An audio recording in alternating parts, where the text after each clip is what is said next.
তোমার বদনাম সেই মানুষটাই করবে যে তোমাকে দু চোখ পেতে দেখতে পারে না। তোমার সুনাম সেই করবে যে খাঁটি হীরা চিনে নিতে ভুল করে না। তুমি যখন ওইসব খারাপ নিন্দুককে পিছনে ফেলে সামনের দিকে এগিয়ে যাবে, দেখবে তোমার সফলতাতে কেউ বাধা সৃষ্টি করতে পারবে না। তুমি যেটাকে বদনাম ভাবছো সেটা আসলে কি জানো? তোমার সফলতার চাবিকাঠি। হ্যাঁ, তুমি সকল অপমান অসম্মানকে সহ্য করো, প্রতিবাদ করো না, কারণ প্রতিবাদ তোমার কর্ম হবে, তোমার সফলতা হবে।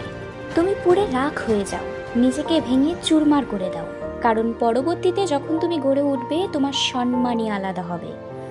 তুমি যেটাকে কলঙ্কের কালি ভাবছো সেই কালি মানুষ মাথায় করে রাখবে, তখন তারাই বলবে, কালো কালি ওগো কালি জগৎ জননী মা, দুর্ভাগা তোমায় কি আর চেনে, আমি চিনেছি মা।